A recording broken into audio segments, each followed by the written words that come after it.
हरे कृष्णा। प्रिय मित्रों, आज हम सब मिलकर भगवान विष्णु की पवित्र वरुथिनी एकादशी की कथा सुनेंगे। ये व्रत न केवल हमारे जीवन में धर्म और भक्ति का प्रकाश लाता है, बल्कि ये हमारे पापों को भी समाप्त करता है और हमें प्रभु की अनंत कृपा से अभिषिक्त करता है।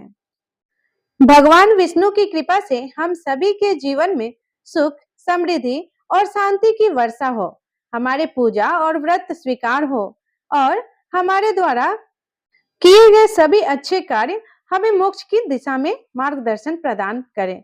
इस दिव्य अवसर पर हम सभी मिलकर एक साथ श्री हरि से प्रार्थना करते हैं कि वे हमें अपने आशीर्वाद से सदैव समृद्ध रखें और हमारे जीवन को एक नई दिशा दें। आप सभी को भी इस व्रत के माध्यम से आत्मशुद्धि और परम सुख की प्राप्ति हो।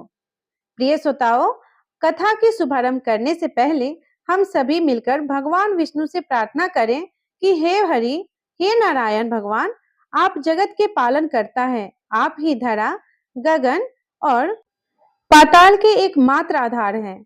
आपकी शरण में आने मात्र से जीव के सारे पाप मिट जाते हैं और उसका जीवन धर्म, भक्ति और सत्य से अलौकिक हो उठता है। आप शिव सागर में शेषनाग की सैया पर विश्राम करते हैं, किंतु अपने भक्तों के हृदय में हर क्षण जागृत रहते हैं। आज जब हम सभी श्रद्धा से एकादशी व्रत रखकर जब हम श्रवण करने जा रहे हैं, तो हमारी यही प्रार्थना है कि आप हमारे संकल्पों को स्वीकार करें, हमारे दोषों को क्षमा करें और हमें अपनी भक्ति में अडिग बनाए रखें। हे लक्ष्मी नारायण, हमारे पूजा को अपने श्री चरणों में स्थान दे, हमें धर्म पथ पर अग्रसर करें और जीवन में सुख, शांति और मोक्ष प्रदान करें। आपका एकादशी व्रत केवल कर्म नहीं, हमारी आत्मा की पुकार है। प्रभु कृपा कर उसे स्वीकार करें। सभी प्रेम से बोलिए श्री विष्णु भगवान की जय, श्री कृष्ण भगवान की जय। प्रिय मित्रों, अब वरुथनी एकादशी व्रत की कथा शुरू करते हैं। प्राचीन काल में मध्यांता नाम का एक राजा नर्मदा नदी के तट पर राज करता था। वो अत्यंत दानी और तपस्वी था। राजा हमेशा धार्मिक कार्यों और पूजा पाठ में लीन रहता था।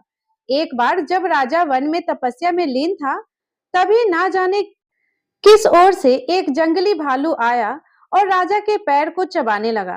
राजा तनिक भी नहीं घबराया और अपनी तपस्या में लीन ही रहा, परंतु वह भालू राजा के पैर को चबाते हुए घसीट कर ले जाने लगा। तब राजा ने तपस्या धर्म का पालन करते हुए बिना क्रोध करते हुए अपनी रक्षा के लिए भगवान विष्णु से प्रार्थना की। राजा की प्रार्थना सुनकर भगवान विष्णु वहां प्रकट हो गए और अपने चक्र से उन्होंने भालू का वध कर दिया और राजा को बचा लिया। राजा की पैर को भालू पहले ही खा चुका था। जब राजा ने अपने पैर की हालत देखी तो उसे अत्यंत पीड़ा हुआ। वो अपनी पैर की हालत देखकर बहुत दुखी हुआ। अपने दुखी भक्त को देखकर भगवान विष्णु ने कहा, हे वत्स, तुम शोक ना करो, तुम मथुरा जाओ और वरुथिनी एकादशी का व्रत रखकर मेरे 12 अवतार की मूर्ति का पूजा करो। व्रत के प्रभाव से तुम फिर से संपूर्ण अंगों वाले हो जाओगे। भालू के द्वारा तुम्हारे पैर का नष्ट हो जाना तुम्हारी पूर्व जन्मों के दुष्कर्मों की सजा थी। भगवान विष्णु की आज्ञा को तुरंत मानकर राजा मध्यांतर ने मथुरा जाकर पूरे श्रद्धा और लगन से वरुथिनी एकादशी का व्रत किया। व्रत के प्रभाव से शीघ्र ही राजा पुनः संपूर्ण अंगों वाला और सुंदर हो गया। तो प्रिय मित्रों, ये थी वरुथिनी एकादशी की व्रत कथा। वरुथिनी एकादशी के दिन सुबह जल्दी उठकर स्नान करके स्वच्छ वस्त्र धारण करें। इसके बाद भगवान विष्णु की प्रतिमा को स्नान कराएं। उन्हें साफ सुथरा वस्त्र पहनाकर प्रतिमा को रखने वाली चौकी पर गंगा जल छिड़क कर शुद्ध करें। इसके बाद भगवान विष्णु की अक्षत, दीपक आदि 16 सामग्री से भगवान विष्णु की पूजा करें।